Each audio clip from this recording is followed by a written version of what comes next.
Okay. All right, so thank you everyone for being here. We may have some more folks join us. In the meantime, we'll get started since we have a limited amount of time. But I wanted to remind everyone that this forum is for candidates for the Board of Regents to the Nevada System of Higher Education, being hosted by the Nevada Faculty Alliance. I'm Chantal Marshall, the Vice President of NFA and faculty at Nevada State University. As we begin, there we go. We always have our code of conduct at the beginning of our meetings just to make sure that we feel safe and included in all of our meetings. So the Nevada Faculty Alliance is committed to providing an environment free from discrimination and harassment. We ask all participants here today to embrace our values of equity and equality and conduct themselves in a manner consistent with those values during today's discussion. At every NFA event, there is a designee as the first point of contact for anyone who thinks they have experienced discriminatory, harassing, or otherwise unacceptable behavior. We urge you to contact the designee if you have any concerns. Today, I will be that designee, so you can contact me anyway, but you can also email me and let me know if something happened today that you'd like me to know about and NFA to know about. All right, having said that, today, we are having our forum for District 9 and for the Board of Regents of Nevada, the Nevada System of Higher Education. And our candidate here who is here today is Regent Carol Del Carlo. I would like to point out that there are two other candidates for this district. Gary Johnson is one of those candidates who did not respond to our invitation. And Brett Dallaire is another candidate who did respond saying that he is not seeking endorsements for his candidacy. So today we have one candidate here with us today. We have 9 questions as well as time for opening and closing statements. We ask that Regent Del Carlo not take more than 2 minutes per answer. I will wave.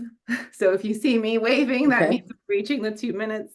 And then if we are going over, I'll make sure to let you know. Okay. So Kent and I will be asking questions. Kent, would you like to introduce yourself? Sure. I'm Kent Irvin, past president of the Nevada Faculty Alliance. All right. So I think that's it for our slides. So we'll except it's District 9, not 19 on that slide. Right. I saw that. Sorry. So sorry. It's in so many places. Not growing. Yeah, that's true. We said it correctly, at least. District 9. All right. Well, in that case, we'll definitely stop sharing so we can stop staring at the typo. And we'll start with our opening statements. Kat, if you want to ask that question. Okay. Thank you, Regent Del Carlo. Thank you for being with us. And we know you have limited time today, so thank you for fitting this in. For your 2-minute opening statement, please tell us about your experience and background that qualify you to serve on the Board of Regents, especially your experience in higher education. What makes you the most qualified candidate? Well, I have to say thank you, Ken and Chantal and all of the NFA for providing me this opportunity. And I would say very simply, experience matters. This is a complex job. It takes a long time to understand everything, especially if you don't come out of higher ed, and that is not a qualification to be in this position. But this is my 8th year on the board. I was elected in 16 to fill a 2-year term, and then I went to 18. At those days, we had a 6-year term, and that I ran unopposed in 18, and that brings us up to this year, where I am now running for my last term, which is now a 4-year term due to the legislature last year. So I have 3 degrees, an associate, a bachelor's, a master's. So I am familiar with higher education, and I have a passion for education and for the state of Nevada especially. And I got involved because I was so tired of seeing our numbers so low. And I thought I was retired. I thought I had the time, the passion, the energy. I wanted to make a difference, and I still want to make a difference. We've had some bumpy roads along the way, but there's still hope and light at the end of the tunnel always. I'm an eternal optimist, so I'm the most qualified. My 8 years experience matters greatly to this board, and I am the senior regent, the only one with this amount of time on board. Okay, thank you very much. Okay. Thank you. I have the next question. I just want to remind our guests that if you have a question, you can directly message me on Zoom. If we have time, I will ask it at the end. So if you think of something while you're hearing the conversation, you can go ahead and contact me through the Zoom chat. All right, so the next question is, can you explain what you believe the role of higher education is in Nevada and how this informs your priorities for NSHE and the Board of Regents? Okay, our role is to really make it succinct. We do really have two missions. We are in charge of all the policy, and that alone, that's one word, but it's huge what the policy is. And then we also approve all the budgets is the main thing, but something just as, to me, it's like a three-legged stool. We are also the ones that hire and fire both the chancellor and the 8 institutional presidents. And that is a huge responsibility. And I've always believed leadership starts at the top, whether it's the chancellor position or if it's on a college campus, and your organization takes on the kind of that personality of that leader. So that's really important. So policy is huge. And I believe in good governance. I believe if you get the policy right, things just kind of fall into place. And when the policy is wrong, we need to fix it. And I think we have a very good process. We have a huge book. I don't know if you can see my fingers. It's really huge. I've said for a long time, we really need to almost have a committee to go through that big, huge book, because we selectively go through things as they come up. But I think it's more past time that we could take some retired NSHE people that know the system. You certainly would need a lawyer, and then certainly somebody else, and then bring them on for 6 months, 9 months, whatever it would take to completely go through the manual. The manual does need to be gone through, I think. But and then the budgets, I'm no budget expert, but I learn, and I certainly understand it a lot better at the 8th year than I did the first year, when it was like pretty hard to understand, but I get it now. I'm really proud to be on that funding formula committee. I was one of 3 regents that were appointed to that, because that's, I've came on in 16. That was one of the things I didn't feel was right, that we didn't have an equitable funding formula. So it's policy. It's the budgets, and it's the hiring the best people at the top. Thank you. All right, I have the next question, and it's about budget. Okay. So while the state funds COLA increases for most agencies at 80%, it only funds 64% for NSHE employees, putting NSHE institutions at a disadvantage and requiring internal budget reallocations to cover the difference. In what practical ways can NSHE or the regents convince the legislature and governor to make higher education a higher priority? I'm really glad you asked that question, because this is the heart of what we have and what we do. And I was at the commencement ceremony this morning for CSN, and I'm going to the other one as soon as this is over. But our speaker is, I think his name's Ruben De Silva. He's an assemblyman from Vegas, and he's a principal down here. I'd never met him before. I knew the name, but he's at the very beginning of his speech. He said, "I'm not up here to be political, but I am going to say one political thing." And he said, higher education is not funded properly in Nevada. And I couldn't agree more. And that is one of the reasons I got on this board, to see if we can't put more emphasis on education. Our kids got to have higher education. I mean, the majority of jobs coming out of high school, you got to have something. I'm not talking about just going on to get a PhD. I'm talking workforce development. I'm talking out certificates, stackable things, start at the community college, go to the university, and then go on. But you got to have all that.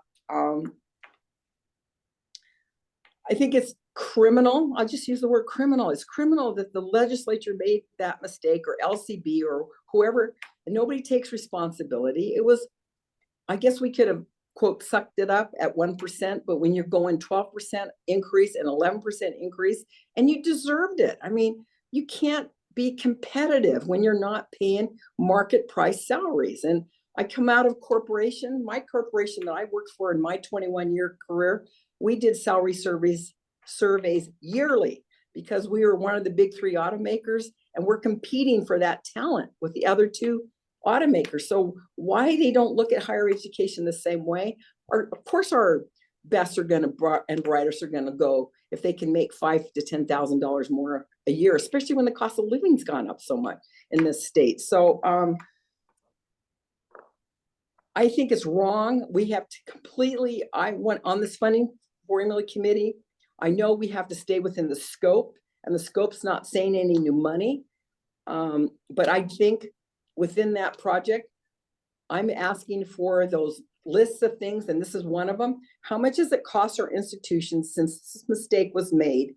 How much has it cost us? We need to know that. And that needs to be in that report going to the governor, because that's really how it's going to change. If the governor and his people, after the report is done and read, then to present it to the legislature. And I think I would love to be part of the legislature next time and be up there as an advocate and testify and really sit down one-on-one with those relationships and get people to understand, you know, what it is, how impactful it is. It's not just that, it's all the unfunded mandates we have. Sorry. Unfunded mandates, that's another one. So much to talk about. I know, it's a little time. We have more questions that might Okay. get us into those conversations. So this one is a little long, related to those COLAs. So in 2023, the board, as you know, approved 12% and then 11% cost of living adjustments for NSHE faculty for 2023 and now 2024. However, this was after years of COLAs well below those of state employees in collective bargaining units, making it difficult to recruit and retain high quality faculty. That seems to be an invitation to move to collective bargaining for all faculty at the state level. So we would like to know, what is your view of the value of collective bargaining to NSHE professional employees? Well, the last governor and legislature, I believe, passed that, correct? Because before that last legislative session, you weren't able to do that. Is that right? The legislature passed it, but the governor vetoed the bill. Okay, so right now, okay. I just want to make sure I understood that. Well, there is, what's the word for it? There is safety in numbers, or there's a bigger voices heard when more collectively do it. And I can see, I would hate to see us be able to strike, honestly. I mean, that's not something I would ever want to see us happen on our campuses. That could happen with collective bargaining. I'm glad we are a right to work state. I said that in my questionnaire. That's just one of my beliefs. So as long as we still have the right to work, I mean, I think just the way we're going, the fact that we don't fund education high enough, I think going down the road,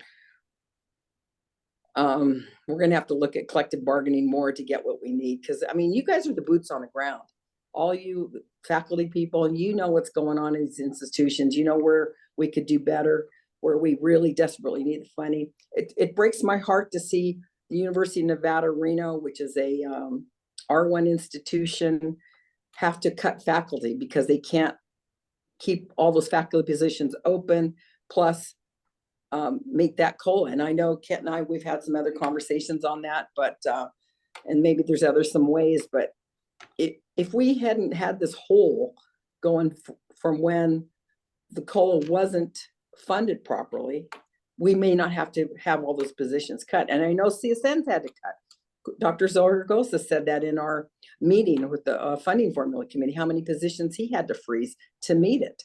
And then the presidents aren't fighting it. I mean, they know their faculty are very deserving of that money. And how can you keep up with other state employees? It's not right if you don't get it. So that's it. Thank you. I do have a follow-up. Okay. Since collective bargaining negotiations happen right now at individual institutions, and CSN is our most recent collective bargaining unit, it took them over 3 years to reach an agreement. And we would like to know if, as a way of moving the parties to a conclusion, you would support binding arbitration in the case of an impasse in negotiations. I absolutely would favor arbitration. And I'll tell you, because of my background, when I worked for one of the big three automakers, our union was the UAW. and I was on the management side, and I completely understand how that whole process works. I did local negotiations at plant level. I wasn't ever at the big table in Detroit, but I certainly followed the process. And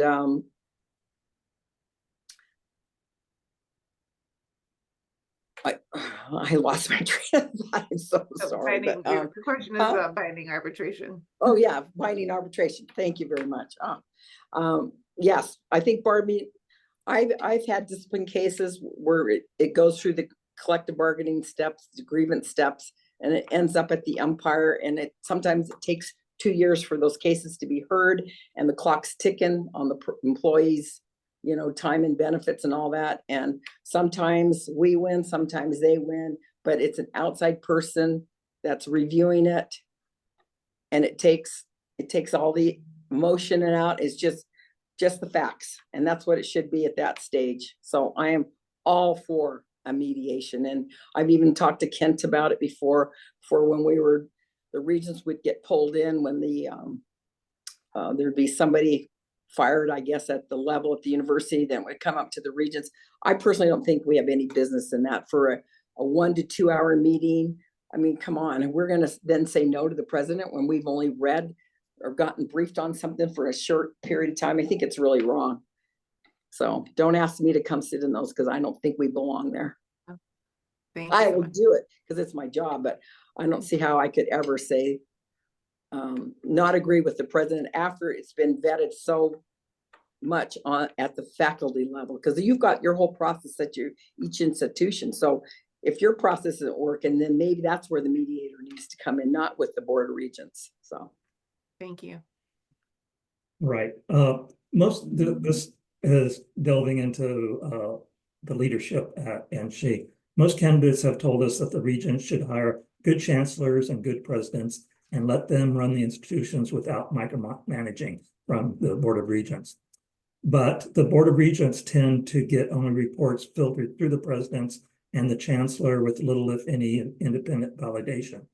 As a regent, how will you monitor the chancellor and presidents and that they are performing their jobs? Well, there's this saying when I got my master's, it's called management by walking around. And those of you that have known and watched me for the last 7.5 years know that I am on the campuses. I go to many, many events in person, and I am constantly having sidebars and conversations with people to get the intel. I mean, how else are you going to do it? You can't just be at board meetings. You have to be an active regent participant and go to lots of things and talk to lots of people. And we have a former regent that is emeritus now. He sometimes calls me and tells me what's going on because he still has his connections. And most of you probably know what I'm talking about, but you have to build trust with people that you respect and know that they're giving you the straight, not a biased opinion. But I don't think our place at all is to micromanage. I've never been a micromanager. That's why you hire the good people and you sit them down and you tell them what their requirements and their jobs are and how you are going to measure them. I think that's pretty much where we don't do a good job because we don't always have board chairs that know that whole process, that have really supervised someone at that level. And so if you don't give them their own metrics and goals and things, and periodically sit them down, there should be no surprises ever when someone gets an evaluation. And we are supposed to do yearly evaluations, and all 13 regents should have input on that evaluation. And I honestly don't remember the last time we were ever asked.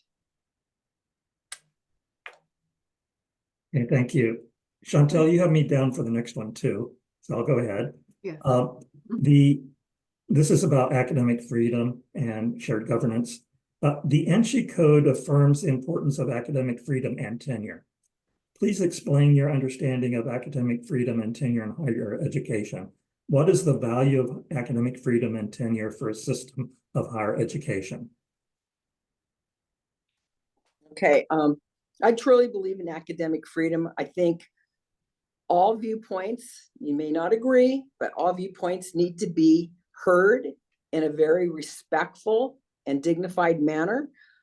These institutions are here for you to open your mind and expand your knowledge. And we all come from different places. And I know since I've been on this board, I attended my first diversity summit, and I don't think I've ever missed one of them, maybe one, I don't know. But I've learned an incredible amount, and you can't just be the same person you are if you're not going to be willing to learn and expand and see things from someone else's viewpoint. And tenure is a sacred institution in higher education. It's been around as long as I can remember higher education, tenured faculty, and I think it protects you to where you can.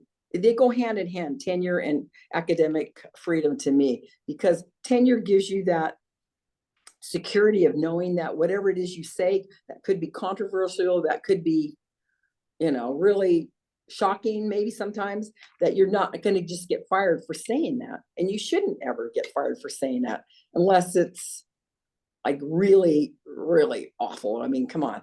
But that's where you come to learn. And right now we've got some really difficult situations with two groups of students.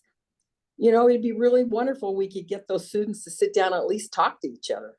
I don't know if that's going to happen, but we don't learn and grow and respect other viewpoints if we can't sit down and respectfully talk. And you got to listen. You got to listen to what they're saying to you. So they go hand in hand to me. I'm all for both of them.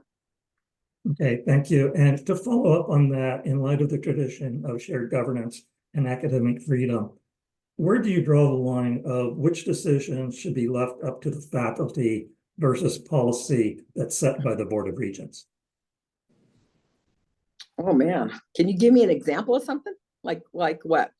Well, I think the easy ones are probably course and curriculum should be up. I'll give you the party line. Is that What's EC1? What's that one? Course and curriculum versus personnel decisions versus admission policies. Well, curriculum decisions, we have a vice chancellor, like ARSA vice chancellor, and there's a committee, and the stuff goes, things from the institutions goes up to the ARSA committee for approval. Are you talking that? I don't really think I understand this question. The question is whether they start at the faculty, which one should start at the faculty level, and which kinds of policy decisions do you think the board should deal mainly with? The macro ones, and the micro ones are down at the faculty level. But we set the overall tone, the overall policy, but down deep into the mechanics of how it's done, we shouldn't get involved. That's part of that micromanaging, which we shouldn't get involved in. And I don't think it's our job to get involved in personnel issues other than with our presidents and our chancellor. I mean, we can go and we hear things we don't think are right. We certainly can go and ask about them, but or maybe give our viewpoint to the chancellor, because the president says, report to the chancellor. And we certainly, most chancellors I've worked with have been good about keeping either regular meetings with regents one-on-one or, picking up the phone or whatever is needed. I mean, everything is communication. That's the key to everything, and how well organizations run, how well a marriage runs. So. Okay, thank you. Mm-hmm. Right. So yes, now I have the next two questions. Okay. This next question has to do with the tragedy that happened at UNLV in the fall, but it's also kind of a little bit wider than physical safety. So faculty of color were the targets of the awful violence that erupted at UNLV in December. Whether it was due to a racist motivation or not, NSHE faculty of color were rattled. How do you propose to keep all faculty safe in an environment where there are lists of faculty kept by extremist hate groups and faculty realize that they may be harassed when teaching on topics that are considered controversial? Well, I haven't read any of the reports yet, And we do have open campuses. All of our campuses, we are a public institution, and I don't think we could ever begin to lock our campuses down. There's just no way we can do that.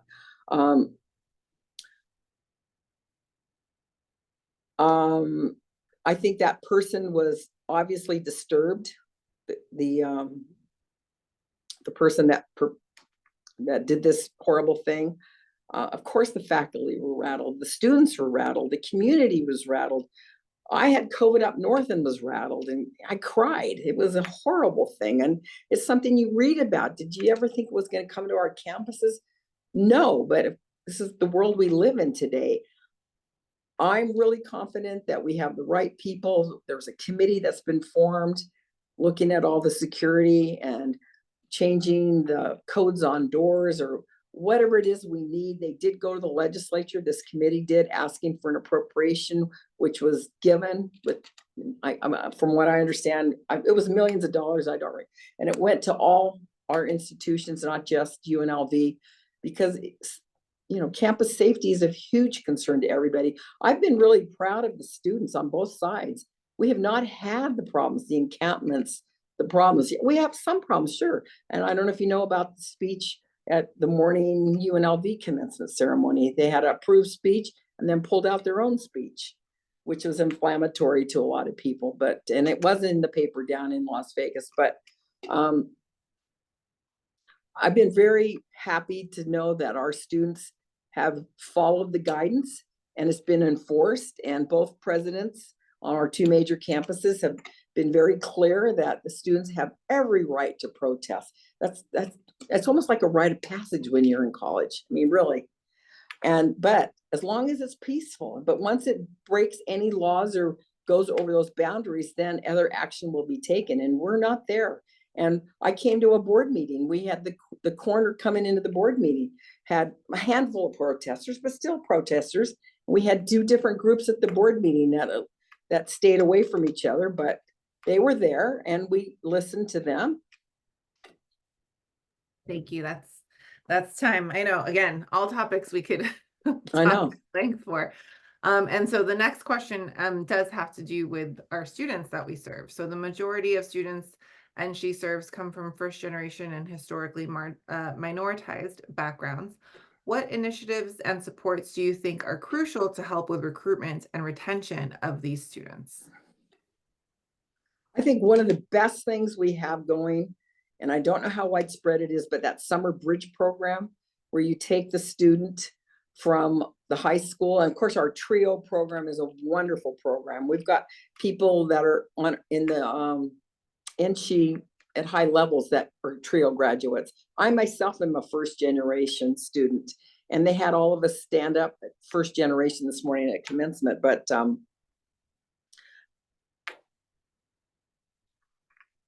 it's a different world today. We need different wraparound services for the students. Summer Bridge is what we're trying to do is make higher education more equitable to people. I love that goal we have of closing the achievement gap. And we know when the right resources and the right attention is put on that closing the achievement gap, it works. I saw it work at WNC, where the Hispanic students were, their grades and their graduation, everything about them was less than, say, a white student, because that is the bar we're measuring against. That's what the predominant, everything's been in this country, but it's not like I grew up many years ago. It's not where we are today as a country. So what we're just trying to do is bring everybody up to that level. And then when the Hispanics close that gap, and that gap got closed at Western Nevada College, they're outperforming the white students now. And then when we get up there, then maybe someday the white students are going to need that. But all we're trying to do is level the playing field, make it equitable for everybody. They said it this morning, and I truly believe it. Education is the great equalizer, and it's the way into the middle class for all of us. It was for me. My parents could not go to college. My dad was blue collar, owned a bar, and my mom was able to stay home and work, but they made sure they wanted their kids to go to college. And I'm proud that they made sure I did, because I loved learning. I still love it. Thank you. We have one question left. I'm wondering if we Okay. should combine, Kent? Well, Yeah, I'll go Question ahead. with a follow-up, yeah. Yeah, Got- I'll just do the question. Ballot question 1 to remove the Board of Regents from the Mhm. Constitution will be on the ballot in November. Yeah. But our question is, if there were no constitutional or statutory limits, what changes to NC governance or structure would you support and why? If there were no, So if there were no limitations, either from the Constitution or statute, and so if you were the governor or Okay. you were the head of, could do it all yourself, what changes in NC governance or structure would you support? that's a good question. You know, I guess it was in the Constitution back in 1864, we had to have at least 3 regents. And of course, you know, we're a state that's over 150 years old now, and things do change. I think if I really could change, I think a hybrid probably could work. Because the voters just don't pay attention to the regent races, and maybe we fail to tell the voters what we do. And I do notice that people either don't go all the way down their ballot to vote, or a lot of times they vote for the first whose ever name comes up there. There's a 4 to 5%. It's better for whoever name comes on the ballot first. That's no reason to vote for anybody. The voters have a responsibility to know who they're voting for. And if they don't want to do the work, I mean, there's every resource out there. There's this, like this interview is going to be on your website. We've gotten a whole bunch of questionnaires. I've been invited to many candidate forums.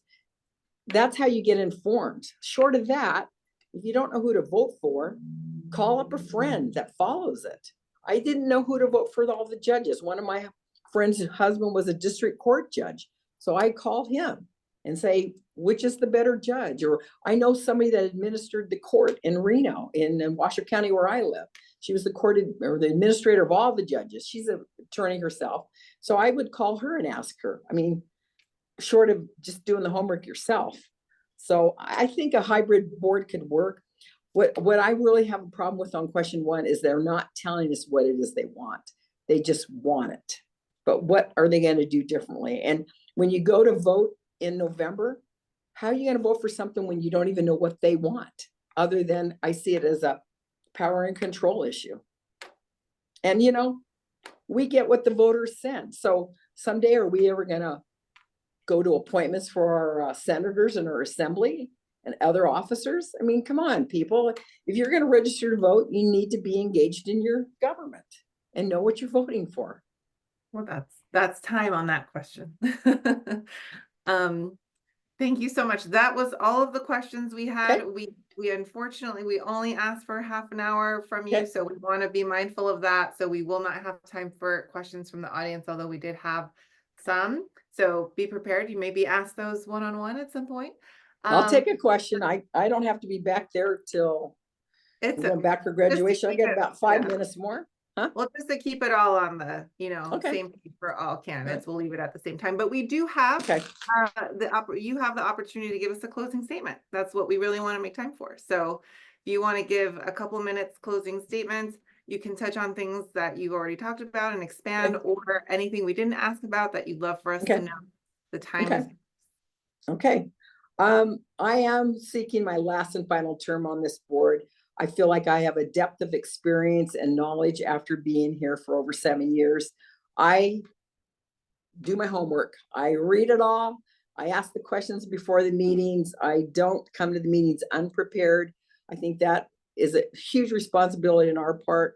And if you look at our calendar, we usually give up holiday weekends before a board meeting, Labor Day, really Thanksgiving in many cases. So you have to be dedicated, and I feel like I am that. I think it's important to go to events. I touched on that earlier. It's that management by walking around and going and just talking to people that maybe you wouldn't normally get to interface with. It's really important that you do that.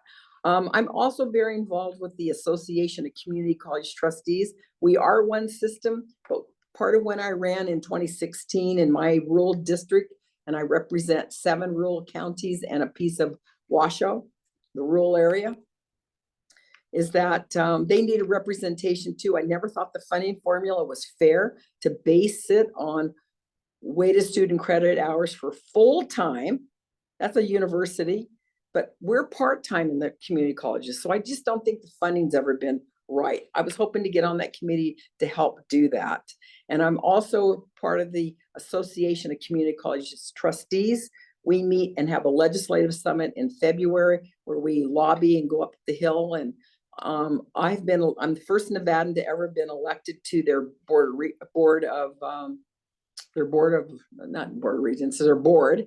governing board. And now I'm the only person ever from Nevada that's now in the chairs to be the chair of it. And I'll take over in 25. October 25. I've got to win my seat first, and I've got to run for re-election at our next big event. But so that's truly an honor for Nevada. I've been very involved with the community colleges. Not that I've shirked my responsibility to NSU or DRI, or I'm retired, so I've got the time and energy to do all that. But I think that's important too, that we have that national representation, because we have 1,400 members. And I mean, our lobbying, when we go on the Hill and storm the Hill, we're trying to help students, and it affects the university students too, because our big thing is Pell and funding Pell properly. We have, since I've been on the board and involved, we got the prison Pell approved in Congress. I mean, I didn't do this single-handedly, don't get me wrong, but that's been a huge focus. And now our workforce Pell, which is if they're not taking 12 credits, it's just like the welding classes, any of those skilled trades classes don't cover. Pell doesn't cover them, and it should. I know it's going to be a big lift, but we've got to have an educated workforce. So, Well, anything else? Yeah, So, no, that was, I know we had a lot of questions and it was a lot of talking. So I really want to let you know that we appreciate your time and your, of course, your service so far to the Board of Regents. And to everyone here for coming. And like we said, we will be posting this so that our members who could not be here have a chance to watch. And then our endorsement process should be wrapping up soon. Okay, good. Well, I'd like to tell you, I got the NSEA endorsement, which was wonderful. Yes, I saw. Yeah, which I was happy about. Kat, anything else you'd like to add before we wrap up? No, just thank you so much, Regent Del Carlo. And I'll give a plug for on Wednesday, we're holding the forum on question 1 with Regent Del Carlo and Regent Goodman. So that will be another opportunity to talk about those questions. Yep, it will be. And I thank everybody.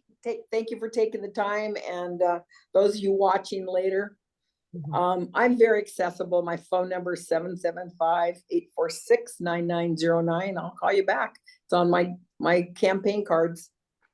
Okay. Fantastic. Thank you so much, everyone. We'll end here, and then we'll see you at some Board of Regents event, I'm sure.